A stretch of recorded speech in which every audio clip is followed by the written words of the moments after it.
All right. First and foremost, we're going to give all praises, honor, and glory to Yahweh Bashem, Yahamashak, Yahweh Shai. That's all praises to the Heavenly Father. His true name is Yahweh. In the name of his only begotten Son, who the world ignorantly calls Jesus Christ. This is your brother Hassad. The Block of War.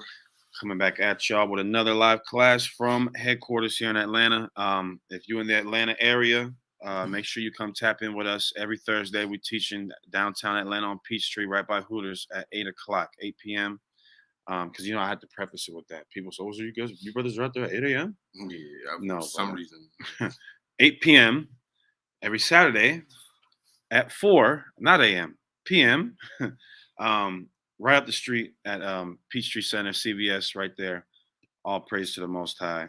If you're interested in joining the camp, etc., and wherever you are, just hit the email exodus1715@gmail.com. That's XODUS1715@gmail.com. Not EXODUS. I know it's a little confusing. It's not how the book of Exodus in the Bible is spelled. It's Exodus without an E. All right? Because we don't run on E. Let's get so we're going to read, let me pull it up on the screen. We're going to read a book that a lot of people are not familiar with. Right? Just in the spirit, I just want to read this because there's a couple good, not a couple. It's a really good book, and it gives us the beginning of one of the greatest prophets in the whole Bible. Who is that? Well, Daniel. Exactly. This is Susanna, chapter 1. It's just one book, and it's going to tell you about Daniel. How many books does Daniel appear in the Bible?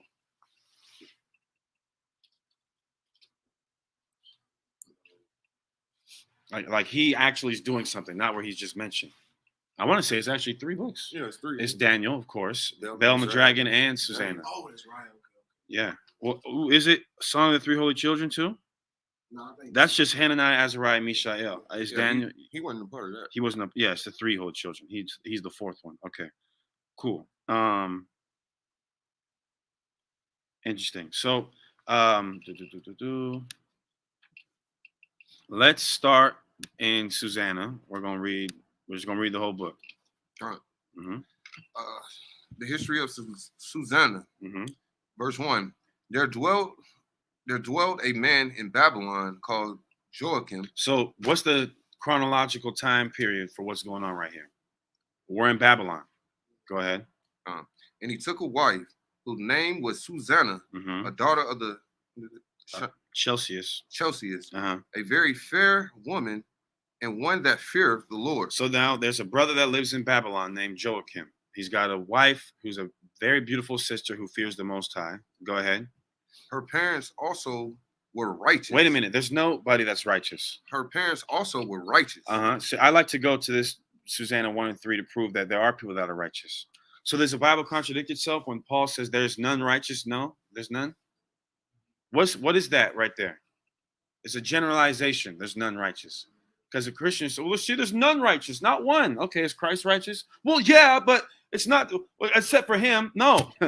If following your logic, none righteous, not one, means that there's no one person righteous, then Christ isn't righteous. I mean, no. It's a generalization. Most people are wicked as hell.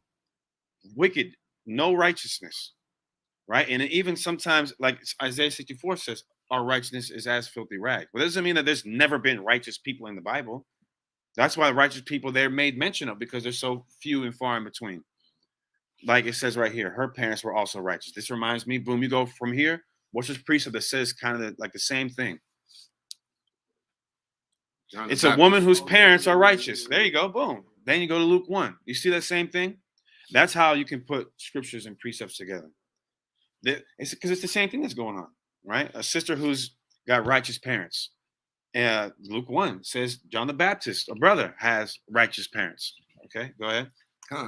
Her parents also were righteous and taught their daughter according to the law of Moses. So now she's a sister who's keeping the law. They're brothers. We're still keeping the law. Go ahead. Now Joachim was a rich man and had a fair garden joining unto his house. So when it means that he had a fair garden joining into his house, I mean he just had like when you read it in the GNT, it says Her husband Joachim was very wealthy. Lovely gardens surrounded his house. He had like a nice garden around his house. Go ahead. And to him restored the Jews. And to him resorted the Jews, meaning the Jews would go and kick it at this dude's house all the time because he had a nice house. Brother with a nice crib. Sometimes brothers go over there and kick it all the time. Especially this dude because he's so rich. The powerful people are going to come and kick it at his house. Like, I hate to use this example, but like the Playboy Mansion. But this is minus the Playboy stuff. It's the fact that, you know, people, very powerful people come and go to this specific house because it's a nice house in a nice area owned by a rich person, right? So, okay, that's better. The Boosie estate. Or just think about, or Rick Ross's house or stuff like that. You see what I'm saying? Just think about a nice house people go to hang out at. Go ahead. Because he was more honorable than all others. Mm-hmm. The same year were appointed 2 of the ancients of the people to be judges. Okay, this part is super important in understanding the rest of the story, right? The same year, 2 of the ancients of the people were appointed to be judges. Who do we appoint our judges to be? Or who were they? No, I mean not them 2 in particular, but were they heathens? No, they weren't. So, and also it lets you know, it says that same year were appointed 2 of the ancients of the people to be judges, such as the Lord spake of, meaning it was prophesied it, that wickedness came from Babylon from ancient judges who seemed to govern the people. So I think it's in Jeremiah where the Lord talks about how wicked our judges are. Let me see. Wickedness. Oh my goodness, bro. Well, it could be Zephaniah 3. Let me make sure. Hold on. I want to get the chronological time period correct. That wickedness came from Babylon. Let me see. I'll have to get the scripture here in a second. But you got the scripture for who our judges are? Yeah, I got one in Deuteronomy. Yeah, go ahead and get that one. I think it's Deuteronomy 1. Yeah, this is the book of Deuteronomy, chapter 1, verse 13. Take you wise men in understanding and known among your tribes, and I will make them rulers over you. Exactly. So the ones who we are appointed to be rulers over our people, well, these are Israelites, right? Israelites who are wicked as hell. Like, matter of fact, like Jeremiah 23 talks about, woe unto the shepherds who scatter my flock. Basically, when you read all throughout Jeremiah, the Lord is, and not just Jeremiah, Lamentations, other scriptures and books that prophesy about how wicked our people were in Babylon. This is the Lord basically saying that our rulers in Babylon were wicked. Our judges that we appointed, they were wicked, but they were Israelites still, nonetheless. It's going to come back to us later why that's important. Go ahead. Yeah, back to verse 5. I started back at the top. The same year were appointed 2 of the ancients of the people to be judges. Yeah, the ancients of the people. I mean, these are elders of our community. Go ahead. Such as the Lord spake of, that wickedness came from Babylon from ancient judges who seemed to govern the people. Think of T.D. Jakes. Think of Creflo Dollar. People who seem to govern the people. What does it mean when it says they seemed to govern the people?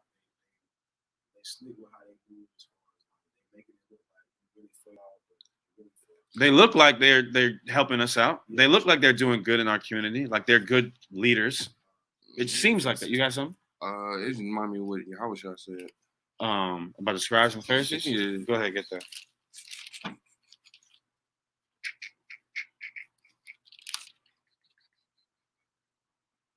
Now, you got some brothers who are gonna, and again, I don't want to jump the gun too much, but you have certain brothers who are of the school of thought that these 2 judges are not Israelites. Just contextually, it's not going to make sense because, again, it says 2 of the ancients of the people to be judges. Let me see what the. Oh, you going? They could make a decent argument with that. Herod, Pilate. You know what I mean? Pilate was a form of a judge, or he was essentially.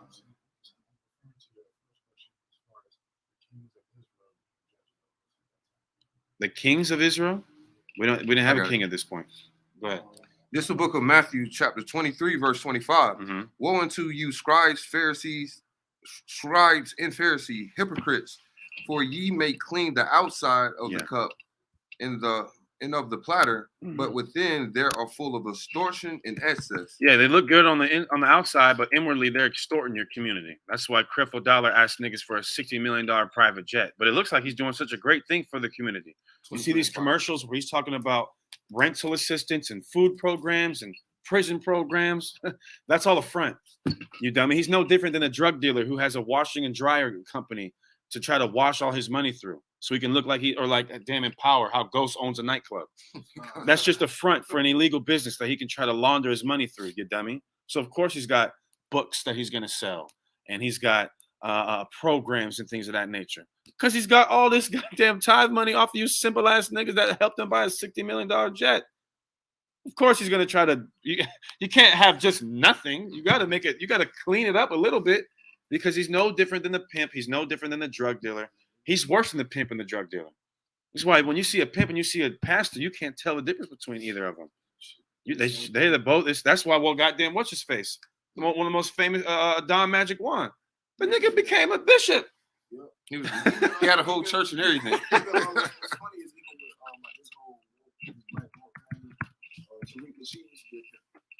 You see that? Now he's a spiritual one.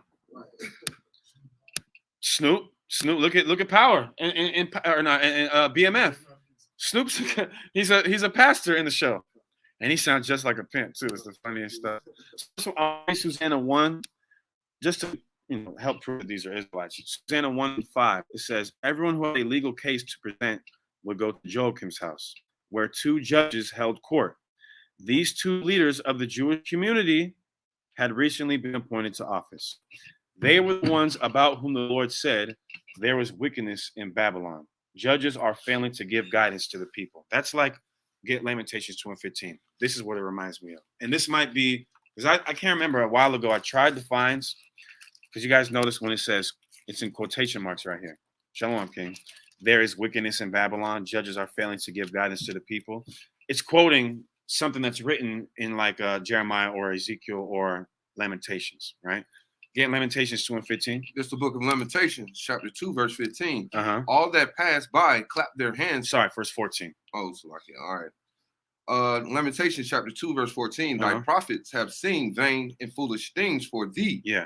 And they have not discovered thy iniquity to turn away thy captivity, but have seen for thee false burdens and cause of banishment. So that's, I don't know if that's the one what Susanna, or the author of Susanna, is quoting, that the Lord said that there's wickedness in Babylon and the judges are failing to give guidance to the people.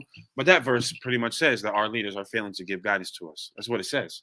It says that they're not discovering our iniquity to turn our captivity. What does that mean? That's so important. What's it to discover someone's iniquity is to do what? Rebuke them for what? For their sin. Then it goes on to say to turn thy captivity. So what? What does that mean? To turn your captivity. To get you out of slavery.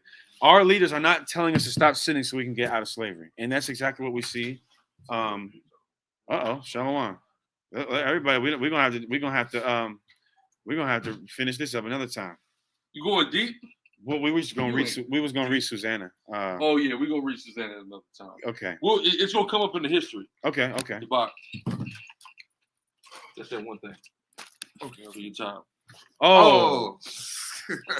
Found it on accident. Wow. You know what happens? You look for one thing, you find another thing. Okay. Yeah. Well, give us 1 second. Water King. Give us 1 second, everybody. We gonna No, just you. I mean, well, don't go into that. I'm saying I need to Yeah, I got a precept. Go ahead. This is Isaiah chapter 9, verse 16. For the leaders of this people cause them to err, and they that are led of them are destroyed. And that's us. And what's cold is, that's why it says our own shepherds pity us not. Because even in our, and again, this all really goes back to blaming, as what's the damn one broad off Fox News? Megyn Kelly. Yeah, she's always talking. She said this stuff one time, bro. It made me so mad. She said that basically she was trying to get on Al Sharpton, and she was trying to say like, oh, Al Sharpton, he's always trying to blame Whitey. Well, you can trace the overwhelming vast majority of the problems in the Black and Hispanic community to whitey. So even if you have that pimping ass pastor that wants to take advantage of his people and deceive them so he can get money, if we were never in this downtrodden, low position, there would never be that pimp. There would never even be a need for a pastor to feel like he needs to take advantage of his community to get some money.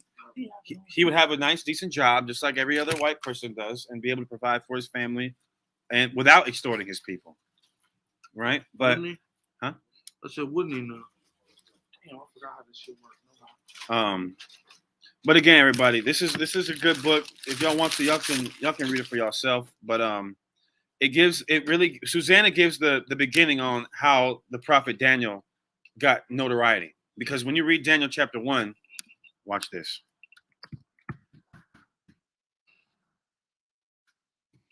Look at this. Look at the devil. Look at this. Look at this. El Diablo. Look how they got Daniel pictured as. Look at that. That is not a wise person. If I seen this dude, wow, how wise.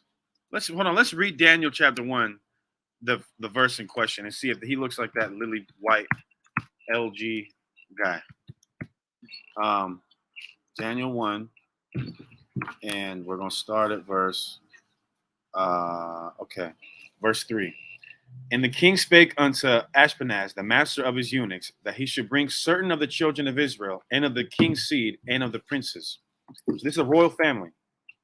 Children in whom was no blemish, but well favored, skillful in all wisdom, and cunning in knowledge, in understanding science. So we do deal with science, just not science fosters, so called, and such as had ability in them to stand in the king's palace. So he's going to tell you later, Azariah, Hananiah, Mishael, and Daniel. Those are the 4 that were wise. So how did Daniel get this notoriety amongst his people?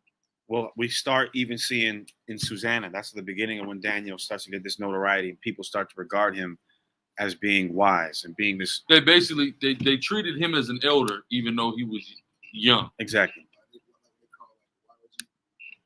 Exactly. Young OG. You see what I'm saying? He's getting that respect put on his name. And that situation with Susanna is what was the catalyst to that whole thing. Mm-hmm.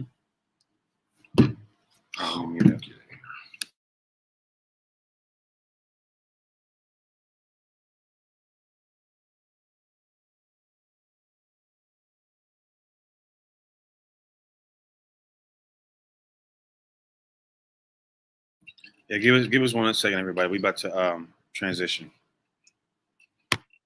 Okay. It's not good that I'm drinking this. I'm about to get addicted to coffee again, bro. Well, brother, it's part of life. I tried to not drink coffee. It's been so long. Now I'm about to have, what is it, relapse? Relapse on I'm about coffee. to relapse. Right.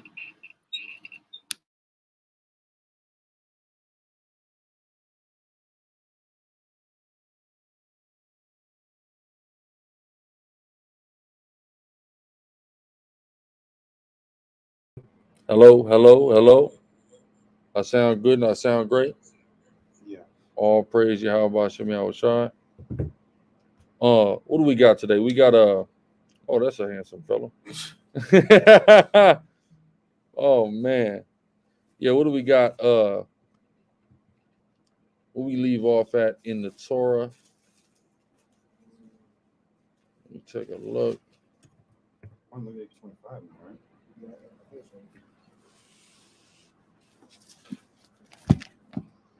Take a look at where we left off in the Torah and go into that. I think it's 25. 24. 20. Because we read the feast days, right? Nah, we went after that. We did 24.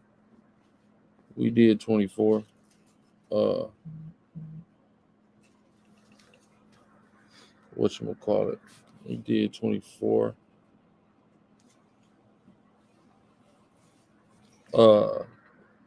Yeah, we did. 25, being children of Israel.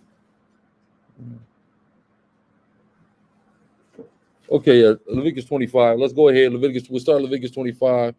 Then, of course, we go into the wisdom, into the history. So, start Leviticus 25. Go ahead.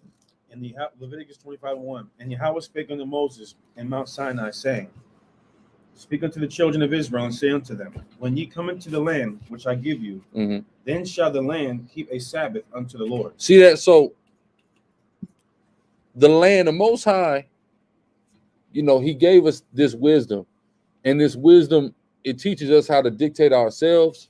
It also teaches us how to treat our animals. It teaches how to treat our servants. It teaches how to treat our land, right? It teaches us all that. So even the land needs a Sabbath. Even the land needs a time to rest, right? And our God taught us about that. Our brothers, the tribe, again, Native American Indians, they kept that over here, right? They understood about the land Sabbath over here on this side of the world. The land Sabbath is key to understanding when dealing with cultivating and agriculture, Sapak.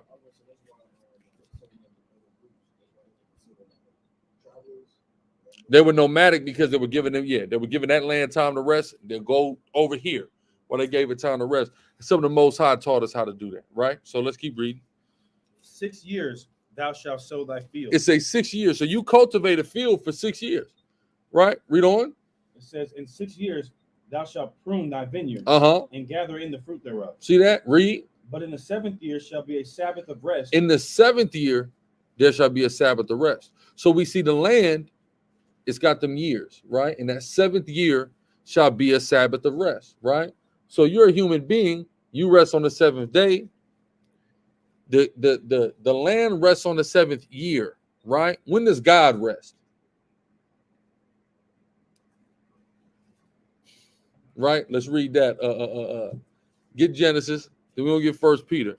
Because what people got to understand when they convolute, they try to act like the Sabbath is based off of Genesis. No, God does not have a 24-hour day like you have, right? Exactly. So read Genesis 2:2. And on the 7th day, God ended his work, which he had made, and he rested on the 7th day. So this is God. This is God's day, right? Read. Finish that. From all his work which he had made. God. 1 Peter 3:8.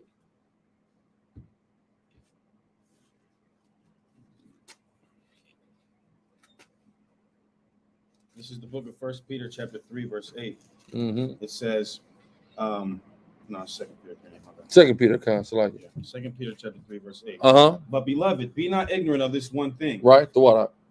That one day is with Yahweh as the Lord, with the Lord as 1,000 years. One day with the Lord is 1,000 years.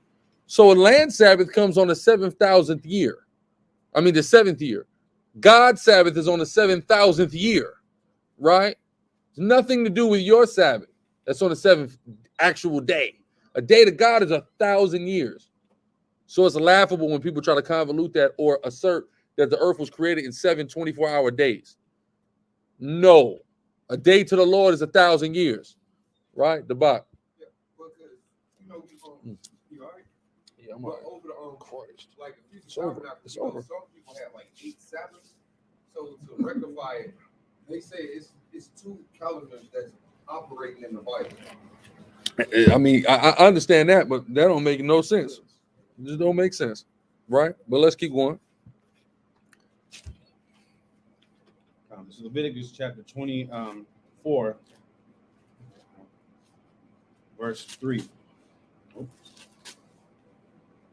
Sorry, 25, verse 4.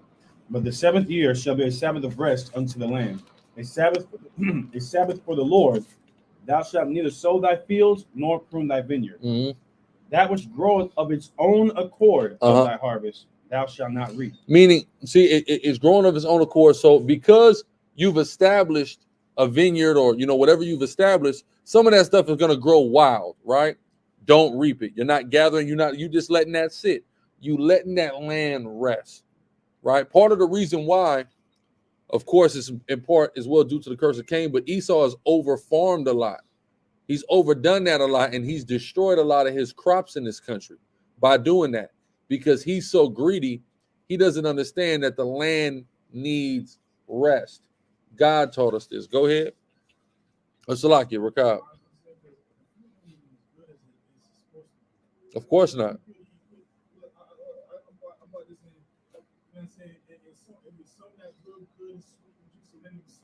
This crap, yeah. Because they're not farming this stuff correctly. You see what I'm saying? So we're getting garbage, right?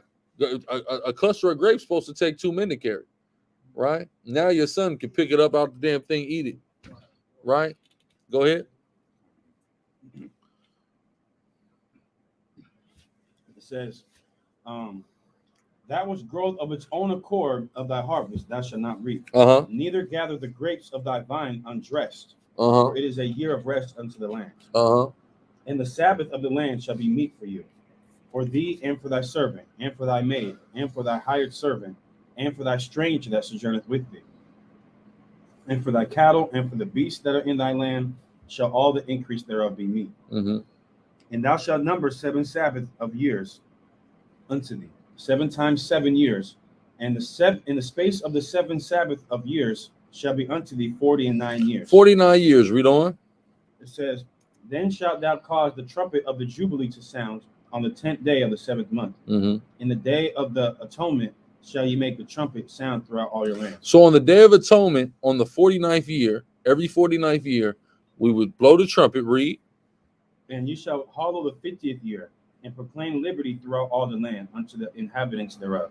It shall be a jubilee unto you, and you shall return every man unto his possession, and you shall return every man unto his family. See that? So 50 years, right? After every 50 years, when it says you shall return every man to his possession and every man to his family, every Hebrew that sold himself into slavery, he now gets to go home. Every Israelite that mortgaged his property, he gets to get his house back. It don't matter if you mortgaged it 2 years ago, you get it back. If you mortgaged it 50 years ago, you get it back. You see what I'm saying? Go ahead. Yeah, I think, is it going to be, yeah, it's going to tell you that. Okay.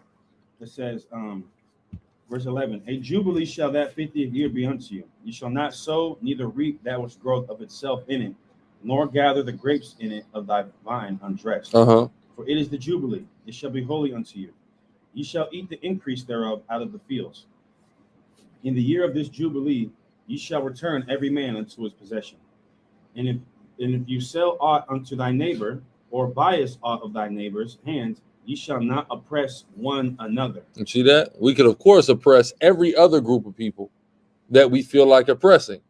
We just can't oppress one another. Right? Go ahead. According to the number of years after the Jubilee, thou shalt buy of thy neighbor. And according unto the number of years of the fruits he shall sell unto thee. According to the multitude of years, thou shalt increase the price thereof, and according to the fewness of years, thou shalt diminish the price of it. So we were basing the price of goods based upon how close or far we were from the Jubilee. See what I'm saying? That actually controlled. So we see we have a whole market here, right? The Most High give us a whole market, and the price is fluctuating and things of that nature.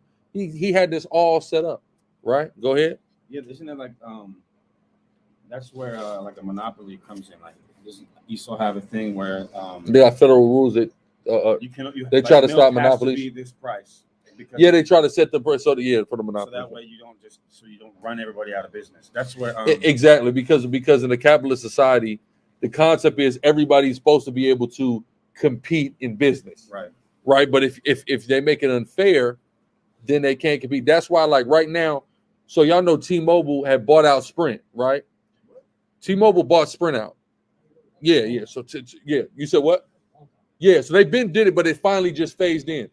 So a condition of that deal was the FCC, they regulate all this stuff. So they said, y'all can buy out Sprint, but now there's not going to be 4 major providers. Sprint owns Boost Mobile and Virgin Mobile. So they said you can get Sprint, but you have to sell Boost and Virgin. So they sold Boost to Dish Network.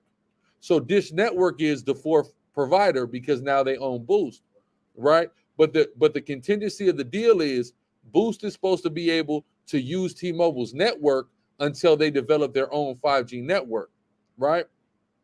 T-Mobile stiffed them, so now they had to go to AT&T. Now they're on AT&T's network. You see what I'm saying? But that's a whole. So they're having hearings about it because the FCC is like, well, T-Mobile, you kind of like slid up out of this deal. Dish is supposed to, but the problem is once Dish builds their 5G, they have a potential to take Boost Mobile and have it be the most powerful 5G network. Because mind you, they're a satellite company. These other companies are not satellite companies. They got a satellite company. So they actually can take everybody out in this whole thing. So, but the FCC is there to regulate all that whole situation. The Most High gave us the Torah to do it, right? Similar thing, right? Go ahead.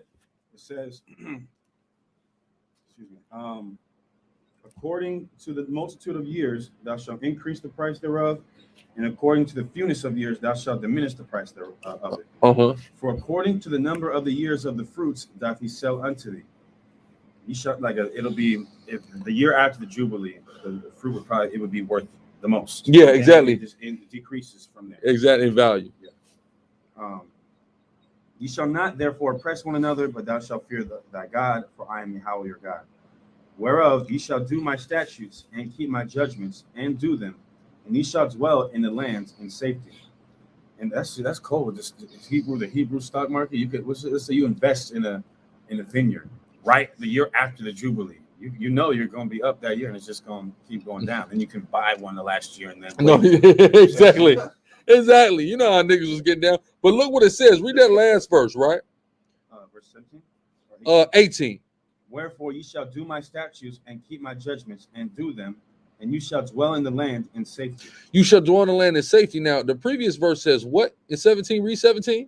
It says, you shall not therefore oppress one another. You shall not therefore oppress one another. Then it says we're going to dwell safely if we don't oppress one another. And that's very key to understanding, because a lot of this oppression of each other starts a lot of hatred and jealousy and envy and violence amongst each other.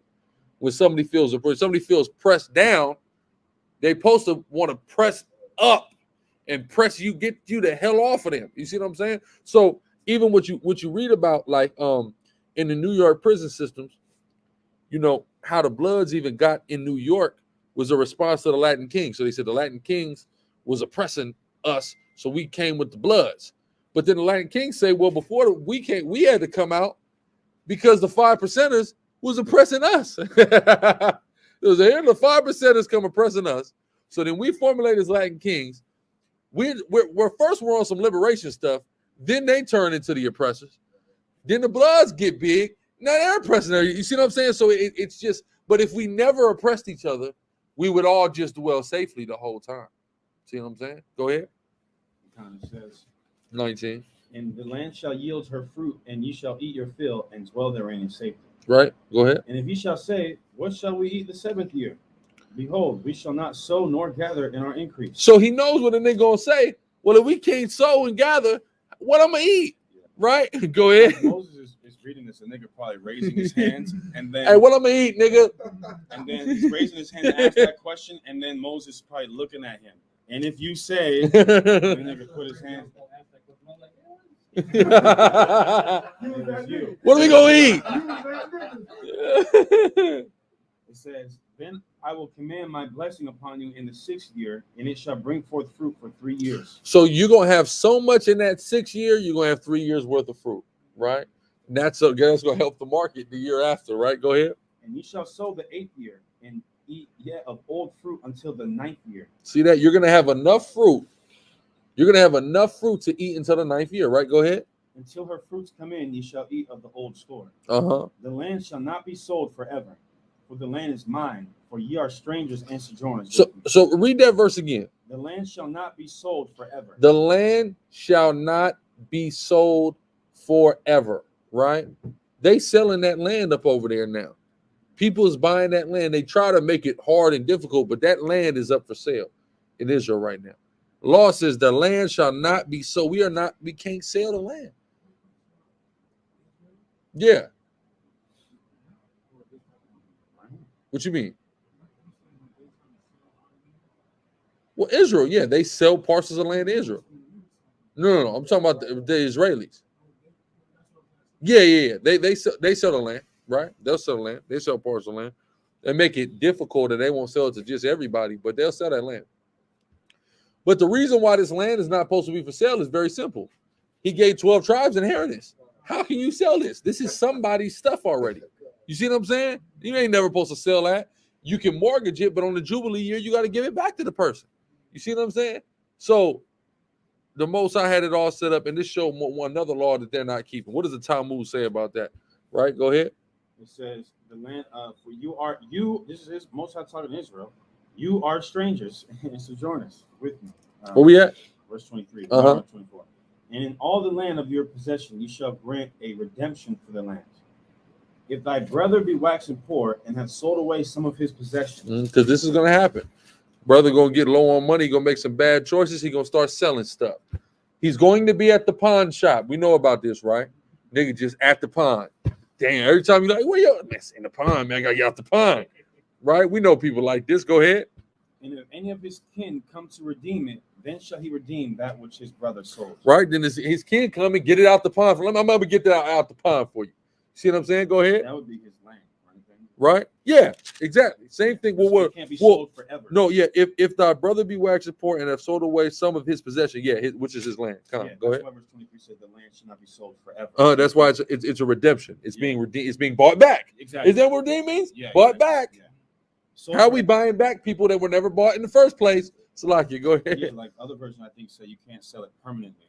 Exactly. You can sell, but the opportunity still has to be that you can go and buy it back. Yeah, exactly. And if any of his kin come to redeem it, then shall he redeem that which his brother sold. Read on. And if the man have none to redeem it, and himself be able to redeem it, then let him count the years of the sale thereof, and restore the overplus unto the man to whom he sold it, that he may return unto his possession. So this is all business, right? What it's telling you is you have an inheritance from God, right? Let's say we got Judite brother. Everybody's a Judite in here except the teachers right now. Okay, that's fine. That's all right. So all of y'all got a spot in Judah, right? You got a spot, but let's say you down on your luck. So I come in there and say, well, I want to mortgage some of your land from you, and I'm going to grow on that land, and I'm going to sell the fruit of that land, and I'm going to make my own. So I got my own business that I'm going to do off of your land. But when you get back on your feet, you get yourself together, you can come and say, okay, at any time you want, right? Because it's yours. Not a 30-day notice. The white man, he's going to give you a 30-day, 60-day notice. You say, all right, listen, I got my stuff together. Listen, bro, I'm going to need my land back. So you give me the money now. You cash me out for that land, right? And now it's yours again, which it always was yours, but you possess it again, right? Go ahead. You got a point inside? Again, according to the Jubilee, because it says again, then let him, okay, verse 26. And if the man have none to redeem it, and himself be able to redeem it, I mean, he can buy it back, then let him count the years of the sale thereof, and restore the overplus unto the man to whom he sold it, that he may return unto his possession. Okay, I think it's verse 20 I was looking for. But if he be not able to restore it to him, then that which is sold shall remain in the hand of him that hath bought it until the year of Jubilee. Until the year of Jubilee. Then when the year of Jubilee comes, it's over anyway. All bets are off. You buy in the first, I could have had your spot in your for 50 years, getting my money for 50 years. Then I got to give it up. Or at any point, you could have came and bought it back. Right? Go ahead. It says, and in the Jubilee it shall go out, and he shall return unto his possession. And if a man sell a dwelling house in a walled city, then he may redeem it within a whole year after it is sold. Within a full year he may redeem it. And if it be not redeemed within the space of a full year, then the house that is in the walled city shall be established forever to him that bought it throughout his generations. It shall not go out. So, like, you read that part again? And if a man sell a dwelling house in a walled city. So now we're not talking about land and possession. We're talking about walled cities, right? So we got cities and we got country and suburbs in our land, right? Like the Levites, we got 12 cities and 48 suburbs in all the land of Israel, right? So that means in Judah's land, there was a whole city that was ours, and then there were the suburbs around the city that was ours. It was like that in every tribe, right? So we had 12 cities, 48 suburbs. The rest of the cities and suburbs and the fields and etc. that belong to each tribe. So within cities, there's not fields cultivated. We know what the country looked like, and we know what the city looked like. So a city was an urban area. So when it comes to the cities, right? Read. If a man sell a dwelling house in a walled city. What happens in the city? People sell houses, people buy houses, people got apartments, people got all that, right? Read. Then he may redeem it within a whole year after it is sold. Right, go ahead. Within a full year may he redeem it. And if it be not redeemed within the space of a full year, then the house that is in the walled city shall be established forever to him that bought it. See that? So I come, you sell me your crib, you got a year. You don't come buy it back for me in a year, that is my house now, right? That house in that city, that's not yours forever, right? That's how we dealt in the cities. We dealt one way. In our actual inheritances, we dealt a different way, right? In our fields. But in the city, I can come cop a crib from you. That's all good. You see what I'm saying? You'll come get it. That's my house now, right? Go ahead. It says, it shall not go out in the Jubilee, but the houses of the villages which have no wall round about them shall be counted as the fields of the country. See that? So the villages, those little suburban areas, those are just like the country. That's somebody's possession. Go ahead. They may be redeemed, and they shall go out in the Jubilee. Notwithstanding, what verse you at? Verse 32. Okay. Notwithstanding, the cities of the Levites and the houses of the cities of their possession may the Levites redeem at any time. We come get that from you when we feel like it. All right. All right. We're eviction notice, nigga. Time to go. Right? That's even in the cities. It's been 28 years. Right? That's even in the cities. Right? Go ahead. Verse 33. If a man purchase of the Levites, then the house that was sold and the city of his possession shall go out in the year of Jubilee. So if I bought your crib, you gonna pay me back in the year, it's mine. You bought mine, I can still come get in the 50th year, no money. See what I'm saying? I can still come get in the Jubilee, no cash. Yeah, well, right? Because that's all we have. All we got is 12 cities and 48 suburbs. So you got to let us have it. You know what I'm saying? Go ahead. For the houses of the cities of the Levites are their possession among the children of Israel. Yeah, that's all we got. That's our possession. That's all we have. Yeah, can't take that from us. You know, but they'll do it, right? Go ahead. But the field of the suburbs of their cities may not be sold. So our fields, we can't mortgage you our field. You see what I'm saying? We can't even do that, right? Go ahead. Their cities may not be sold, for it is their perpetual possession. That's ours forever, right? Our cities, our villages, all that. That's ours forever, right? Go ahead. And if thy brother be waxing poor and fallen in decay with thee, then thou shalt relieve him. Right, go ahead. Yea, though he be a stranger or a sojourner, that he may live with thee. So your brother wax poor, you've got to put your bro on, right? Go ahead. Take thou no usury of him. So we don't lend to him with interest, right? Go ahead. Or increase. But fear thy God, that thy brother may live with thee. Right. Fear thy God, that thy brother may live with thee. Right. Go ahead. Thou shalt not give him thy money upon usury. Don't lend him, give him a loan with interest.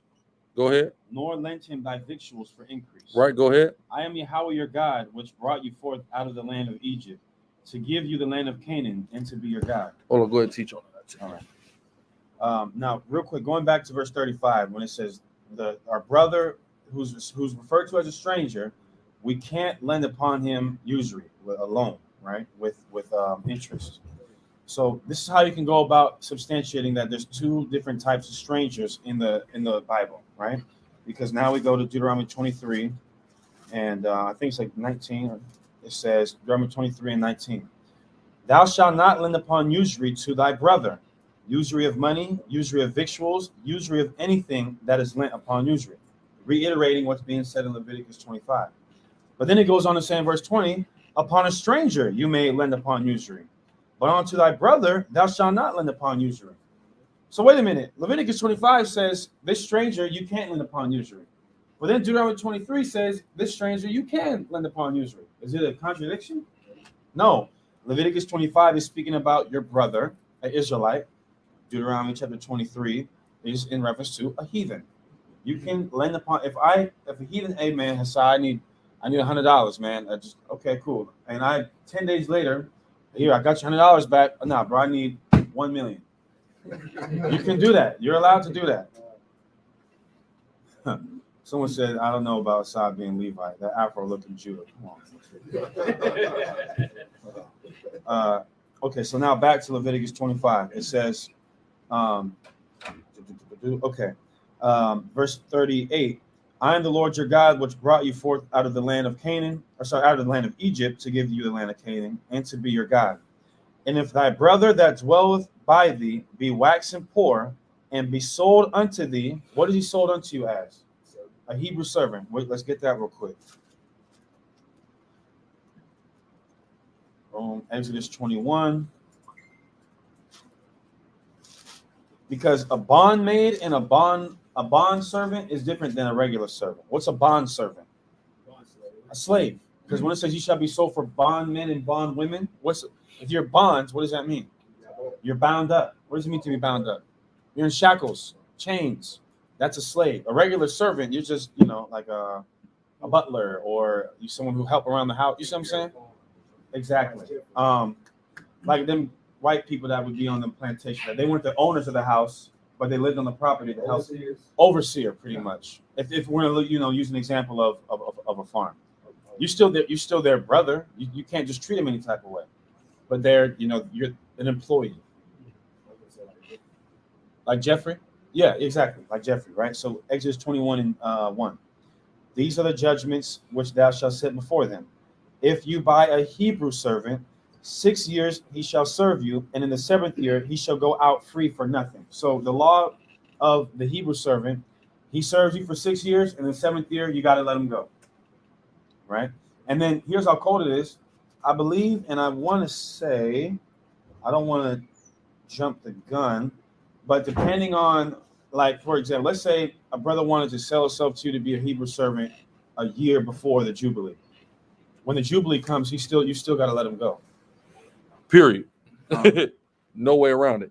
But now going back to Leviticus 25, it says, if your brother that dwelleth by thee be waxen poor, and be sold unto you, thou shalt not compel him to serve as a bondservant. You can't make him be a slave.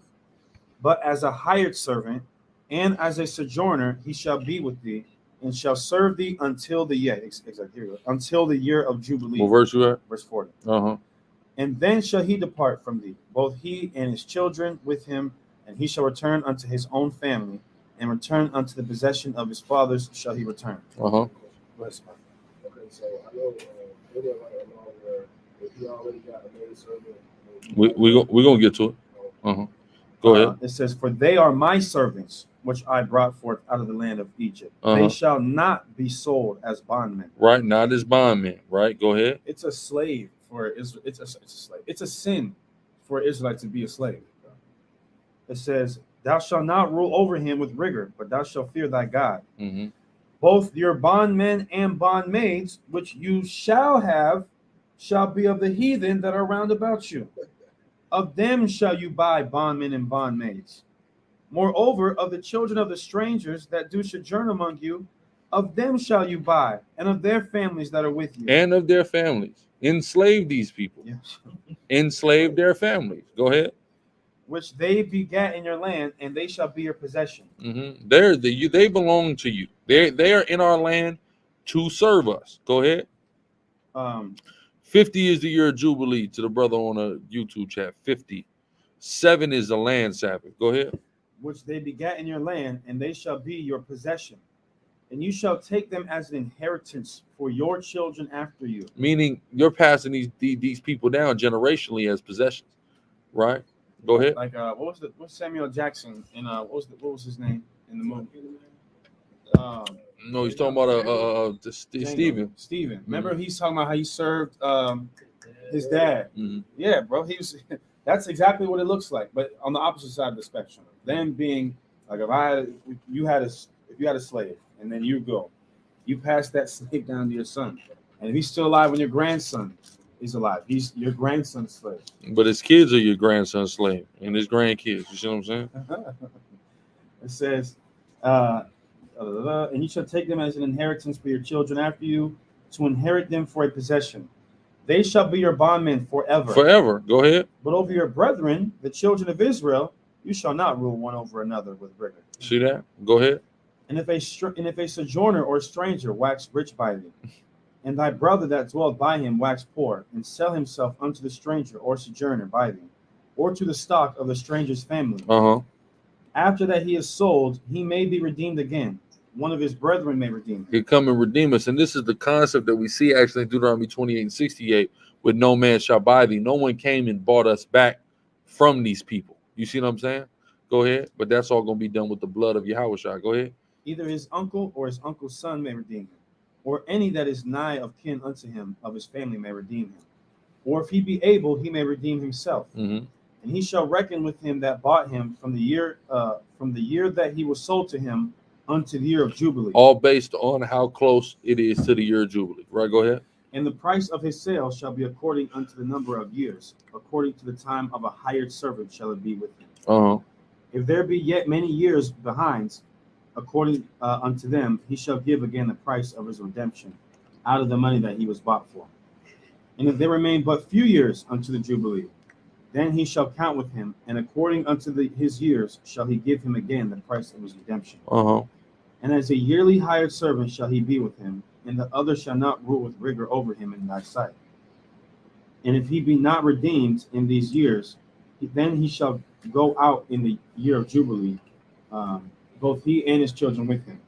For unto me the children of Israel are servants. They are my servants whom I brought forth out of the land of Egypt. I am Yahweh your God. Kasia. So 53, it says, and others shall not rule with rigor over him in thy sight. This just means like one of our brothers come on all times and sold themselves to the other nation. They are their servant, but they can't treat them. Yeah, exactly. We still would have to police whether or not we would allow them to rule over any Israelite with rigor. It's unacceptable. You see what I'm saying?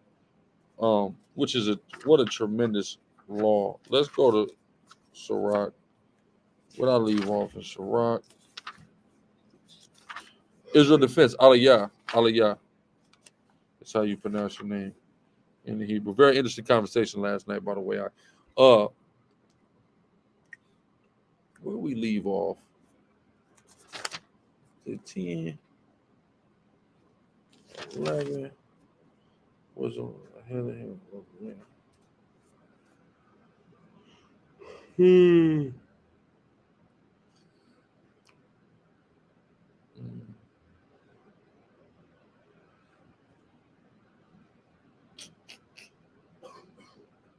I want to say we done went past that.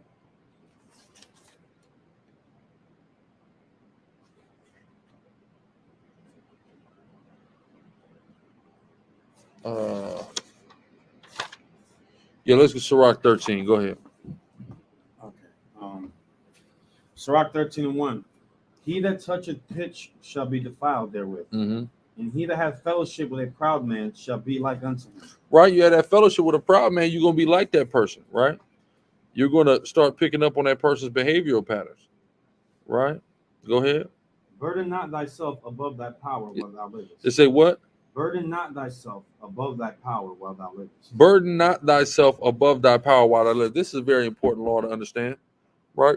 It's like think about trying to take on a responsibility that you really don't have the ability to take on, and just think about the stress that's going to be accompanied with doing that, right? Go ahead. And have no fellowship with one that is mightier and richer than thyself. For how agree the kettle and the earthen pot together? For if the read that part again. It says, for how agree the kettle and the earthen pot before together? That. Okay. And have no fellowship with one that is mightier and richer than thyself. Read on. For how agree the kettle and the earthen pot together? For if the one be smitten against the other, it shall be broken. Exactly. Meaning, if y'all have an issue, the one that's mightier and richer, he's going to defeat you, right? Go ahead. Because the earthen, when it says a kettle and an earthen pot, a kettle be like an iron. Versus clay. Yeah, just the clay gonna get. It's going to shatter the clay. Go ahead. It says the rich man hath done wrong, and yet he threateneth withal. Right. Go ahead. The poor is wronged, and he must entreat also. He got to beg. Right. Go ahead. Still. Go ahead. If thou be for his profit, he will use thee. But if you have nothing, he will forsake you. He'll forsake you. What use are you of him? right? We see this going on right now with the situation 50 Cent and Blue Da Vinci, right? This whole beef. Blue Da Vinci's mad. Lil Meech ain't messing with him. They leaving Blue Da Vinci out the show. He's mad. 50 Cent don't need you. He don't need you to make a BMF show. He's got the original niggas. What does he need you for? So now he's making a joke of you, mockery of you, and he's got everybody to believe you are some type of a federal informant, right? Now, I haven't seen any paperwork to validate whether the man is a federal informant, but God damn it, when he makes a picture of him and puts cooperator, everybody's going to believe it. It's 50 Cent. That's why you don't strive with no one mightier and richer than you. How do niggas learn not to just leave that nigga alone? Just let him be. Regardless, like it.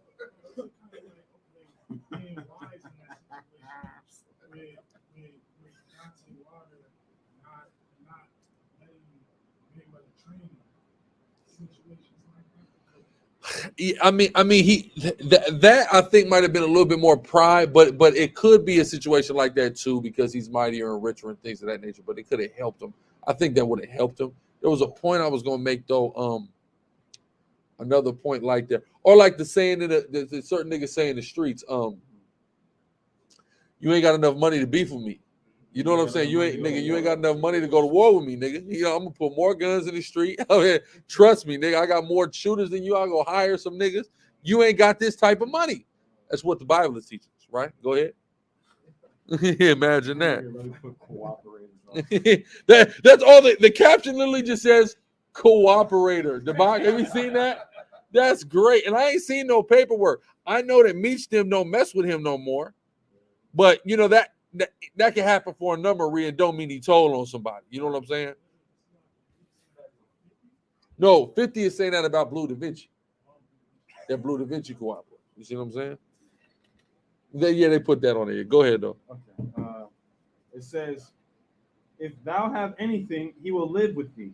Mm-hmm. Yea, he will make thee bare and will not be sorry for it." That's right. He'll make you bare and won't be sorry. He's going to strip you. He's going to oppress you. He's going to rob you. He's going to get over on you. And he's not going to be sorry about it. Right? Go ahead. "If he have need of thee, he will deceive you. Go ahead. Smile upon thee. And put thee in hope. He will speak thee fair and say, What wantest thou?" Think about that. Well, he did that with Young Buck. He did that with Young Buck on the phone. I remember about 50 Cent now, though. He did that with Young Buck on the phone while we recorded him crying and let the world hear it. That's this guy, right? Go ahead. It says, "And he will shame you by his meats until he have drawn thee dry twice or thrice." Thrice. He gonna get over you 3 times if you can. Go ahead. It says, "And at the last he will laugh thee to scorn." Let me read it in the Gentile. It says, "He will feed you until you are embarrassed. Finally, when he has drained you 2 or 3 times over, he will laugh at you. If you see him later, he will pretend he doesn't know you." Yep. Sounds like a guy I know you. Yeah, exactly. And we see how he treated. We see how Joel's treated it. You see what I'm saying? Exactly like Bear multiple times. Now I don't even act like he don't know the nigga. Right? Go ahead. It says, "Afterward, when he seeth thee, he will forsake thee and shake his head at thee. Beware that thou be not deceived and brought down in thy jollity. If you be invited of a mighty man, withdraw thyself, and so much the more will he invite thee." Go ahead. Game right there, bro. Read it again. What verse is 9? "If you be invited of a mighty man, withdraw thyself, and so much the more will he invite thee." Go ahead. It says, verse 10, "Press not thou upon him, lest thou be put back. Stand not afar off, lest thou be forgotten." Exactly. So read that in the GNT because this is a lot of game is given. Go ahead. "If you are invited to the home of someone influential, be reserved in your behavior." Be reserved in your behavior. Read on. So know how to act. Don't overdo it. Right? Go ahead. "Then he will invite you more often." He's going to invite you more. He's going to want to mess with you. See what I'm saying? Once he sees you're a cool person. Go ahead. You act like you've been somewhere before. Don't act like this is some new experience for you. So you be sitting there wide-eyed and whatnot. You know what I'm saying? Go ahead. It says, "If you push yourself on him, he will put you in your place. On the other hand, if you keep your distance from him, he will forget about you. Don't pretend. So, but see that, and that's important. Read that again. It says, on the other hand, if you keep your distance from him, he will forget about you. See, if you don't, then he's gonna forget about you. You see what I'm saying? So you don't want to be in that situation. So you want to make sure the brother know about you, but he's got a good opinion of you, right? Go ahead. Verse 11. Affect not to be made equal unto him in talk. But also, there's that too, because that's a problem right there. Read that again. Affect not to be made equal with him in talk. Affect not to be equal with him in talk, right? So when you speak, you have to be mindful of how you do it in that type of situation, right? Because you do that now, you effectively try to make equal with him and talk. Now he don't like you no more. Who does this nigga think he just got invited over here? This nigga think he is, right? Go ahead. It says, and believe not his many words, for with much communication will he tempt you. And smiling upon thee will get out thy secrets. Yep. Go ahead. But cruelly he will lay up thy words and will not spare to do thee hurt and to put thee in prison. Exactly. See that? He still will screw you over. This person who has influence, who is somebody. So you want to make sure that you're reserved, and that person just has a good overall opinion of you, right? And that's going to just work for you. You get too comfortable, too familiar, it's going to work against you. You don't get familiar at all, it's going to work against you, right? Go ahead. Observe and take good heed, for thou walkest in peril of thy overthrowing. When thou hearest these things, awake in thy sleep. Right, go ahead. Love the Lord all thy life, and call upon him for thy salvation. Every beast loveth his like, and every man loveth his neighbor. All flesh. What does it mean, every man loveth his neighbor? His own people.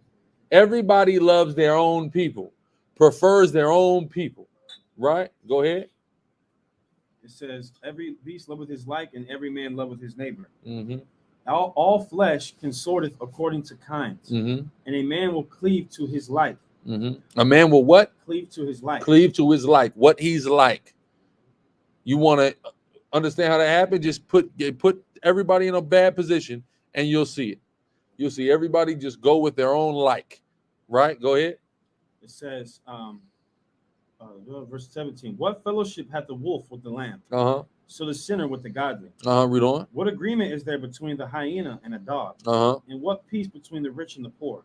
Right, go ahead. As the wild ass is the lion's prey in the wilderness, so the rich eat up the poor. As the proud hate humility, so doth the rich abhor the poor.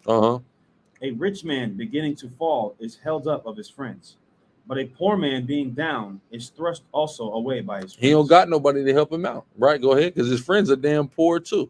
Go ahead. When a rich man is fallen, he hath many helpers. He speaketh things not to be spoken, and yet men justify him. He says things he shouldn't, but still people justify what he says. Somehow they're going to figure it out. We see that every day in this damn news cycle, this urban news cycle we're in. Right, go ahead. It reminded me of, never mind. There you go. The poor man slipped, and yet they rebuked him too. But you do anything, you're the devil. This nigga can say anything is going to be justified. You say one thing, you are Satan. Go ahead. He spake wisely and could have no place. When a rich man speaketh, every man holdeth his tongue. And look what he saith. They extol it to the clouds. But if the poor man speak, they say, what fellow is this? Who in the hell are you? Go ahead. And if he stumble, they will help to overthrow him. Go ahead. Riches are good unto him that hath no sin, and poverty is evil in the mouth of the ungodly. The heart of a man changeth his countenance, whether it be for good or evil, and a merry heart maketh a cheerful countenance. A cheerful countenance is a token of a heart that is in prosperity. And the finding out of parables is a wearisome labor of the mind. That's right. It's a wearisome labor of the mind to understand the deep things in this Bible. Right? That was it on that? Yep. All right, let's now go to, what is that? 2 Samuel? First Samuel, rather, Salaki at the water. 6, I think. Yeah, it's probably 5 or 6. But I think you're correct, 6. First Samuel, going to the history now. First Samuel.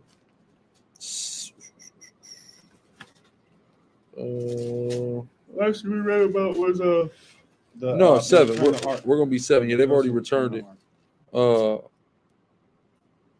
Also, Eli's sons all died. That's the last thing we read. No, we already been read that. They've been dead. Yeah, the return of the ark. Starting at 7 and 1. Go ahead. 1 Samuel 7 and 1.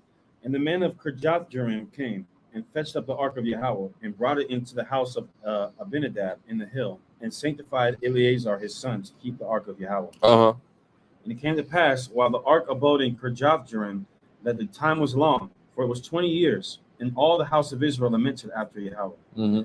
And Samuel spake unto all the house of Israel, saying, If ye do return unto Yahweh with all your heart, then put away the strange gods and Ashtaroth from among you. Okay, so it's a put away the strange gods and Ashtaroth from among you, right? So this is all the way back in the time of Samuel. So we're worshiping Ashtaroth. So what comes with Ashtaroth worship? Stripper poles, strip clubs that existed in the wilderness, right? We were building those things. So this is not a new thing that everybody's enamored with. It's a very old thing. Easter, that's a very old thing. And we were doing it here, and Samuel gives a very simple word to us. If we just was to read that again.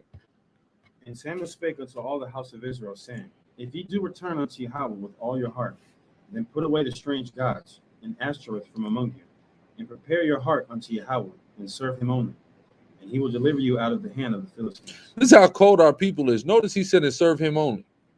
That means our people were still serving the Most High, too. They're like, all praise to the Most High. At night, we're going to the Ashtaroth pole. They're going to be shaking that in there. You see what I'm saying? They're going to be shaking it in there. So they're going in there dealing with that, right? But they're going to give a sacrifice, too. That's a nigga for you, right? Go ahead. And the children of Israel did put away Balaam and Ashtaroth. Did we? What did we put away, Assad? Balaam. And who else? And Ashtaroth. And Ashtaroth, because the Canaanite system, they got Balaam, which are the male gods, and then you have Ashtaroth, the female god, right? Put that away, read. And Samuel said, Gather all Israel to Mizpah, and I will pray for you unto Yahweh. And they gathered together to Mizpah and drew water. So they all repented, right? They repented of that idolatry. Now Samuel said, y'all gonna come into one place. I'm gonna pray for all of y'all. Go ahead. It says, and drew water and poured it out before Yahweh, and fasted on that day, and said there, We have sinned against the Lord. And Samuel judged the children of Israel in Mizpah. And when the Philistines heard that the children of Israel were gathered together to Mizpah, the lords of the Philistines went up against Israel. And when the children of Israel heard it, they were afraid of the Philistines. Then the children of Israel said to Samuel, Cease not to cry unto the Lord our God for us, and that he will save us out of the hand of the Philistines. So think about this. Think about the oppression that we faced by these Philistines, right? And this is going into the curses, because the curse. Give me that. What's that one you had about the terror? Oh, Leviticus 25:36. That's key to understand, because we clearly we were terrified of these Philistines. We heard they was coming, and we were shaking in our boots, asking, please pray the Most High that we get saved. So they traumatized us, right? So Esau not the first person to trauma, though he's traumatized us in a different way as far as magnitude. These Philistines, Hamites, they traumatized us as well, right? Drastically, right? Go ahead. This is Leviticus 25:36. And upon them that are left alive of you, I will send a faintness into their hearts in the land of their enemies. And the sound of a shaken leaf shall chase them. And they shall flee as fleeing from a sword, and they shall fall when none pursue it. See that? Our people's going to be scared as hell. That's a part of the curses, right? Go ahead. There was something else I wanted to bring out. We ain't got a lot of time, so you don't know where it's at. I know where it's at. Is that they just scared to even say the white man? They scared to say it out loud. They think like somebody's just around the corner listening to them. They're just scared, right? That comes from trauma. Go ahead. If you know where it's at, bring it up. Right here. This is 1 Samuel 13. This is some chapters later, because a lot of people don't remember this. 1 Samuel 13:19. Now there was no smith found throughout all the land of Israel, for the Philistines said, lest the Hebrews make them swords or spears. So how do they do that now? Gun control. Yeah. When they go and give you a felony and tell you can't have a gun, They don't want you to have a gun because they don't want you to be able to go to war with them, right? They don't want you to have them. They're going to listen, and they're going to do it wherever way they can. They're going to try to get you out with a felony. They're going to try to do a gun buyback where your girl steal your gun and for Christmas presents, right? That's a thing. Or they're just going to go and buy up all the goddamn guns so you can't get any. You can't get any bullets, So what are you going to do? The white man then bought all the bullets up, right? So that's how he's doing it, because he can't do it all the way like he wants to do it, because we're all American, right? So now he gets to play the game. Well, you're a felon, right? We done went to your hood, the closest gun store to the hood, we done bought it out, right? They do those various things. They enact law, all that stuff. It's the same thing the Philistines did. The white man is not nothing new. He's just remixed everybody else, right? Go ahead. Yeah, then it goes on to say, but all the Israelites went down to the Philistines to sharpen every man his share. Mm-hmm. So whenever we wanted to get some weapons, what we had to go to them. Well, again, guess what? We still got to go now. You want to go get a gun? I mean, you go get a gun on the street. You get one of them ghost guns on the street, right? You can try to get it, right? But if you want something legitimate, what you got to do, you got to go to the white man, right? Go ahead. And then, so I'm going to come back to chapter 7. And that's in this particular battle, Saul and Jonathan were the only ones that had weapons. Everybody else had like a pickaxe or something like that. That's part of the reason why David had That's a all right. slingshot. We'll make it happen, goddammit, with a straight razor. Yeah. We'll make it happen with the goddamn butcher knife out of the kitchen. You do baseball bats. That was made for hammer. That was made for baseball. Yeah. Right? But goddamn it, we know how to make something out of nothing. All right. That's why they said, lest the Hebrews get weapons of war. They're gonna J.O. kill us. They're gonna destroy us. These battles we're fighting against them with bats. Imagine a nigga with a missile with nuclear launch codes. You remember, goddamn old dog? Do we have a problem? Ricard.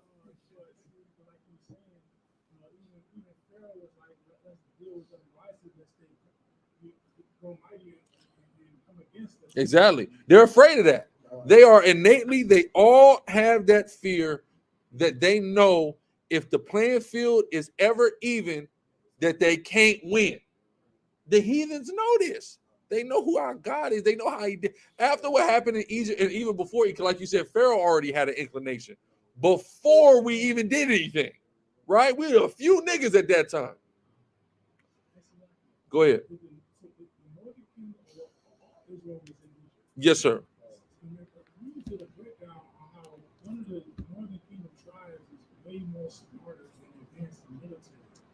Zebulon and Issachar are advanced in military. Then you got the war tribes, Manasseh, Reuben, and Gad are war tribes as well, right? Sapak?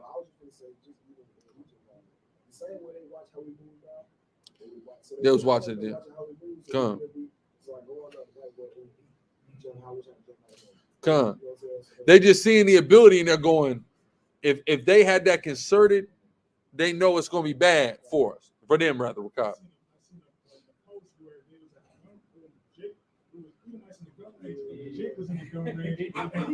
Yeah. And then he just pulled out the pistol, and the white man was looking at him like, they put two of them was looking at him like. Where this nigga learn how to handle a gun like that? We got to stop this, lock him up. That's how they feel, right? Go ahead. Back to 1 Samuel 7. It says, verse 8. It says, and Samuel took a sucking lamb and offered it for a burnt offering, holy unto Yahweh. And Samuel cried unto the Lord, for Israel and Yahweh heard him.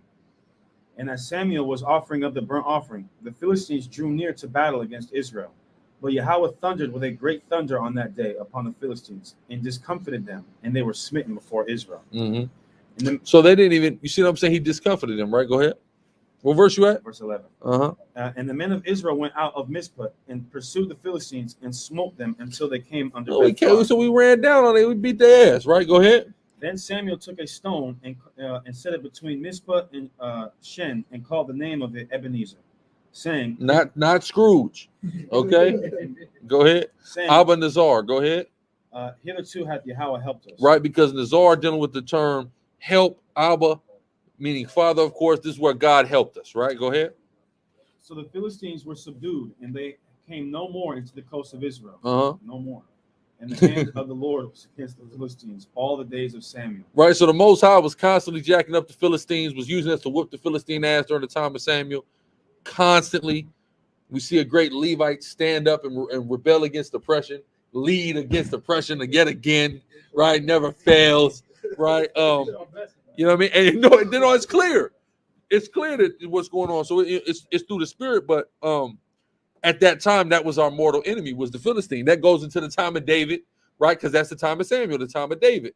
This is our mortal enemies always. But I'm gonna tell you what's cold. What about when David went and got with the Philistines, though? Yeah, and they said, "Who's this nigga? Can't go to war with us, bro." What about when David went and he's such a cold nigga? He was killing them niggas. Then he went and got with them niggas because of Saul, right? It was going around killing other heathens with the Philistines, right? Go ahead.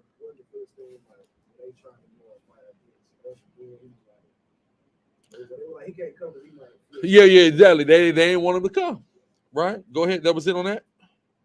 Let's keep going. Finish it out.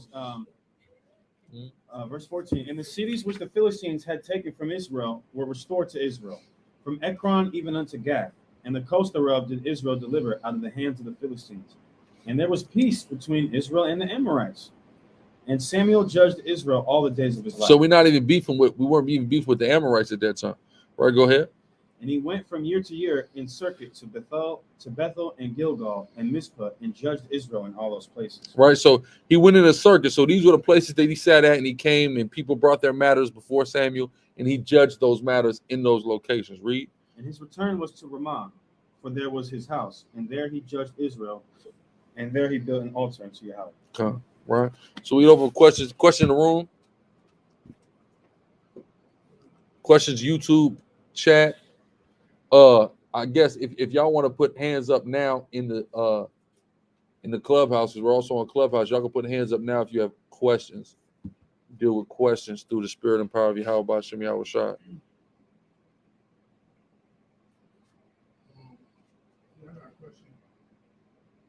Yes, sir. Isaiah chapter 19, verse 1. To the burden of Egypt, behold, the Lord rideth upon the swift cloud, and shall come into Egypt, and the idols of Egypt shall be moved at his place, at his presence, and the heart of Egypt shall melt in the midst of it. Mm-hmm. And this Lord is talking about Yahweh. Yeah, it's talking about the Babylonians defeating Egypt. Babylonians defeating Egypt. Yes, sir. Come. That's just talking about the judgment coming swiftly. It's not talking about God coming to do anything. It's talking about the Babylonians coming. Come. Did Esau kill Nimrod? No, they were not contemporary. That's what Joshua says. Right, that's some false book. What's the deep sleep God put Adam in? Well, it's not necessarily a deep sleep that he put Adam in. It was a trance he put Adam in. Go watch our breakdowns on Genesis 1, 2, 3, 4. Go watch that. You'll get an understanding. He put him in a trance.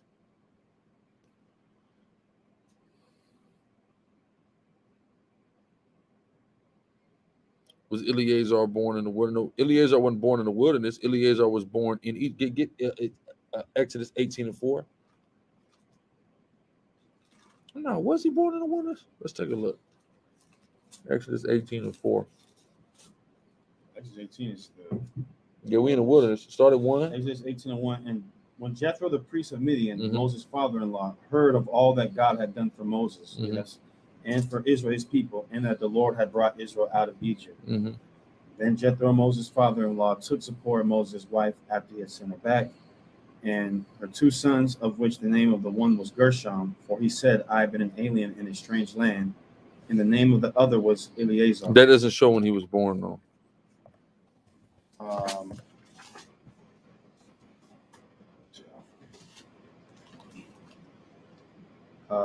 Exodus, that's the other Eleazar. That's Aaron's son Eleazar. You're looking for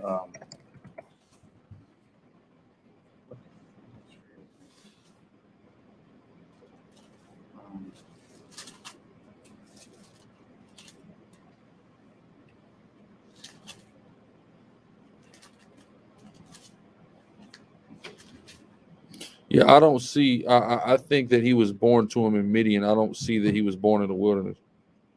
For the record, I'm not seeing that. So unless you got a scripture that points to him, right? Hold on.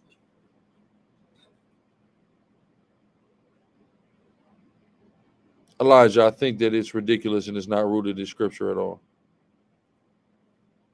But you know that. If that was, why was he hungry when he sold his birthright? If so, why was he hungry when he sold his birthright? Because he was hungry. He just had got done out of the field, right? Have a long day. You get home, you want to eat, right? That's why he was hungry. Can you light your fireplace on the Sabbath? No. What does Revelation 21:2 mean when it says New Jerusalem shall come out of heaven? It's talking about the elect coming down back to the earth. In Acts 7:55, a good oneness cut. Yes. How's the order of society in the kingdom of heaven? Can you list the nations top to bottom? No. It's not no nations top to bottom. It's the Israelites, the heathens. The bottom of the heathen totem pole, I guess you could say Edom and Canaan. Canaan is over Edom, but when Edom is gone, it's going to be Canaan at the bottom. But other than that, everybody else. Then the Mamzers. You know? More than him. Yeah, I'm not going to get into stratifying the fucking nations. You know what I mean? They're all a drop of a bucket. Who cares? Right? Slavery. That's what they got. Is the Obadiah that fed the prophets the same Obadiah in the book of Obadiah? That's hypothesized about. There's not anything emphatic, right? Aaron's son, I don't believe Aaron's son was born in the wilderness. Give me a scripture that, if you believe that, give me the scripture that leads you to believe it. Can I say that? Okay. What does Genesis 30:31 to 36 precept go with? What do you? I don't understand your question. You asked me about 5 verses and what it goes with. You're going to have to ask me a more specific question than that.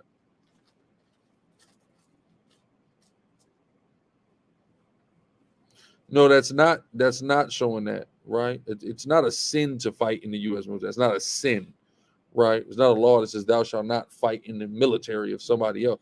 That's not a sin, right? But it doesn't make sense. It's funny. My little homeboy was hanging on my little homeboy last night. He's not even in the truth.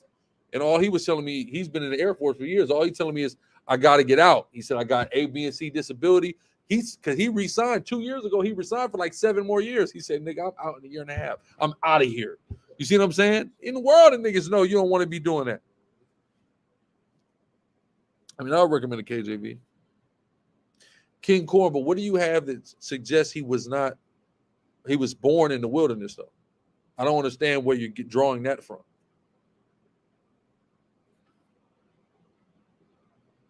I mean, it's just a prayer.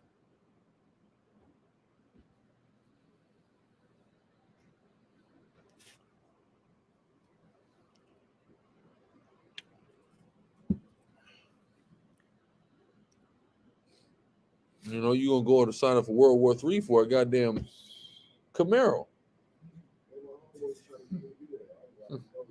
Hell nah. For a Camaro, I'm all right. It's just a Camaro. Go ahead.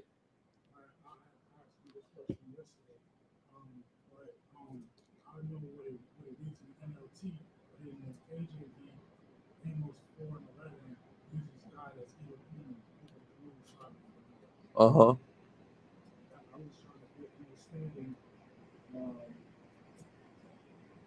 was messengers use judgments over these. What says the angel? I know the New Living Translation says, I God, right? Mm-hmm. But in the KJV it says, I have overthrown some of you as God overthrew Sodom and Gomorrah. Uh-huh. And when I looked up the translation of it in here, it said that it was you. Okay.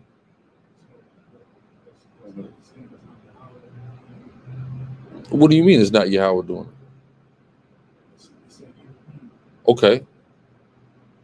Because you got Elohim, you got Kyrios, and you got Theos sometimes. Well, Kyrios and Theos ain't going to be in the Hebrew, of course. That's Greek.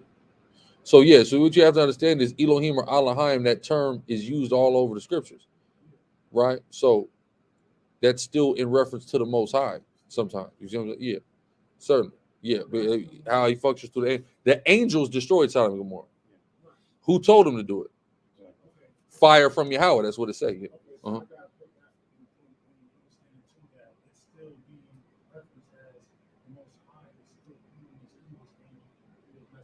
Exactly. Yeah. Okay. It'd be like, who gave us the law? By disposition of what? Angels. Exactly. Elohim. See what I'm saying? Is the village a house of fat in Israel? Yes.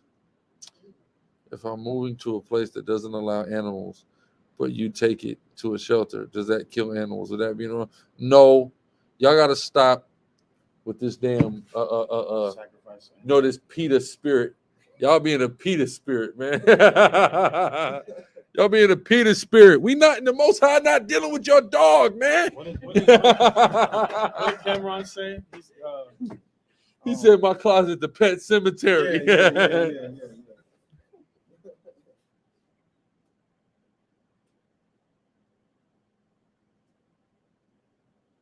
Yeah, hopefully your daughter don't go to that damn military, man. Of course, without the Torah, you can't understand it tonight. Exactly, Yahshua, the house of learning. Exactly, precisely. Just somebody put their hand up in here. I'm gonna be mad as hell. Oh, somebody did, but are they going now? I ain't even been looking at this damn clubhouse. Salakia, y'all. I get approached by Animal activists. That's what he said. Oh, certainly. Question: according to Genesis 3:20, what Eve is the mother of all living, human or all living upon her? Everybody that's alive on the earth right now comes from Eve. Doesn't mean every human being ever, though.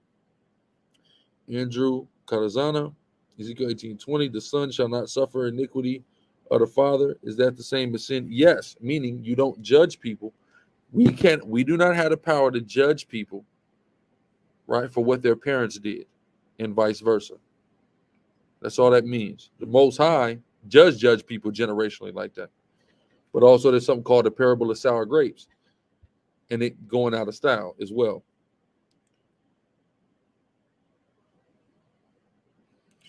We'll be at Peachtree Center, 4:30.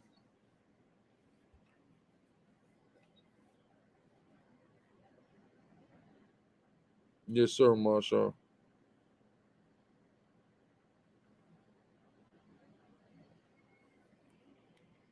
He has mediators. So very rarely is he speaking directly to anybody. He speaks to mediators.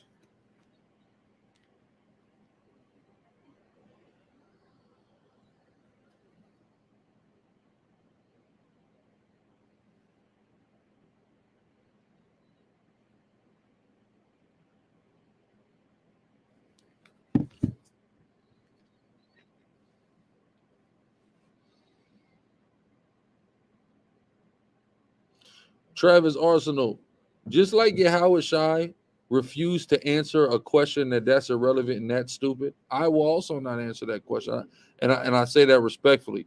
But there's a reason why Yahweh Shai ignored that question and gave people an answer to a question that was much more relevant and important than whose wife shall this woman be in the resurrection. That is totally unimportant. So he totally avoided the question.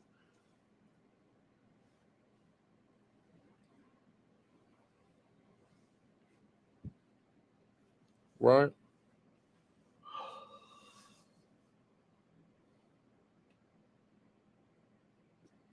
Will there be a time when the other nations know exactly who the Israelites are when Yahweh glorifies us?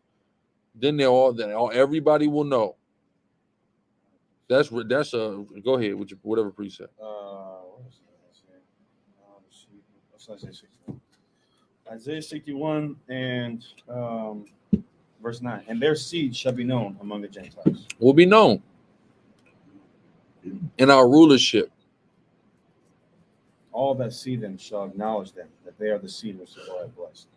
Can we give scripture where Yahweh talks directly to somebody? It's called Exodus, the 20th chapter. Read Exodus 19 and 20. So also, y'all, real quick, Sheba surgeon, for those of y'all who keep the lunar Sabbath and not the Friday to Saturday Sabbath, right? Make sure y'all go get you some Sheba, because this surgeon we got on Zion Network dropping like the Sheba episode of the podcast where we're gonna be talking about that whole thing. So make sure y'all tune in to Zion Network tonight if you haven't already. Well, the righteous shall only be beamed up in the U.S. or also in other countries. Out of the United States, only the one third of Israelites in the United States.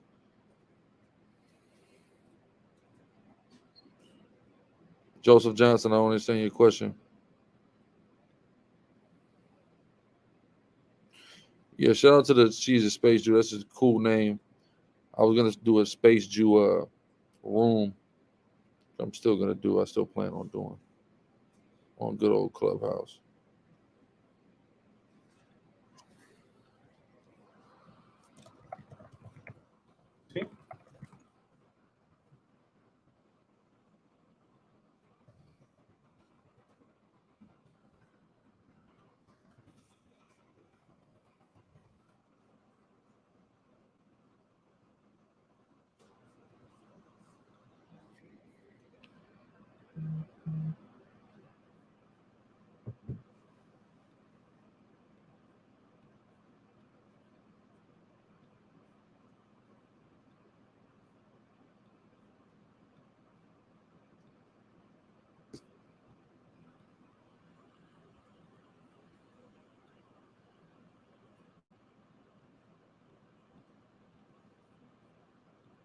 So like,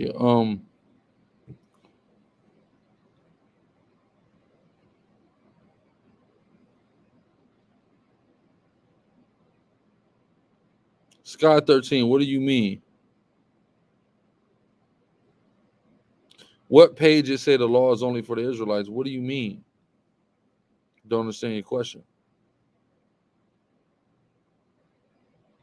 The Gentiles in the New Testament that Paul is writing to are assimilated Israelites. There's always turmoil in Haiti, Zion.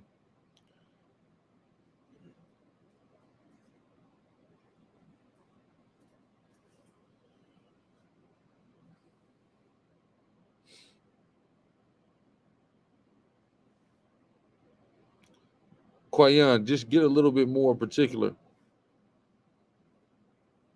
Yes, having the mezuzah is a part of the commandments. Certainly. Brother.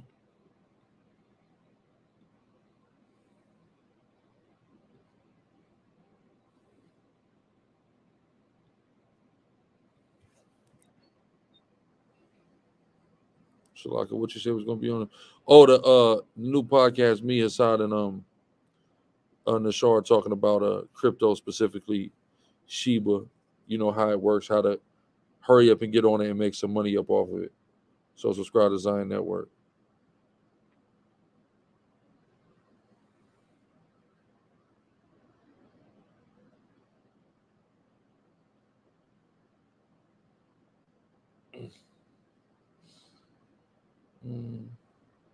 Zion Israel, that's a good question.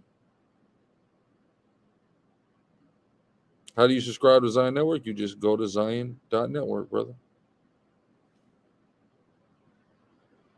No, I ain't heard nothing about Jamaica.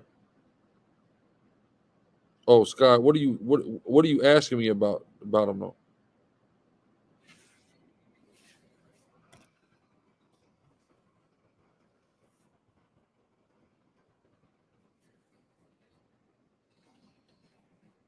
Promo code Assad? Oh, of course. Zion Network. Use promo code HASAD for 15% off. 15% off for a year, If man. you don't, you're saying you hate me. And that's his last question. We're gonna do our last question before we sign off. Last question. Get out here to camp through the spirit and power of Yahweh Hashem Yahushua. Christ said, "Whatever you've done to the least of my brethren, you've done it to me." If Christ had a promo code, wouldn't you use his promo code? So why don't you use my promo code? I like your style. That's pretty good. Right here, Zach. I like your style. Can you eat plants from the waters? Aquatic plants? Yeah. No, Buddy, if you feel like Gorilla back in 2006, man, you don't want to feel like that, brother. That's far from this truth, right? But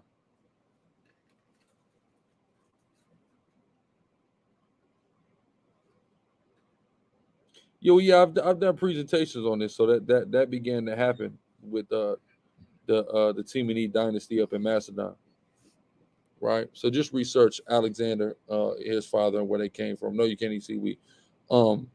I thought you meant like cranberries or something like that, but not like the seaweed and stuff. No, you can't eat that, right? That we gonna close out. We're gonna give all praise, all honor, and all glory to the Most High God, Yahweh. Do so in the name of His only begotten Son, who the world called Christ, and Mashiach Yahweh Shai, and say Shalom.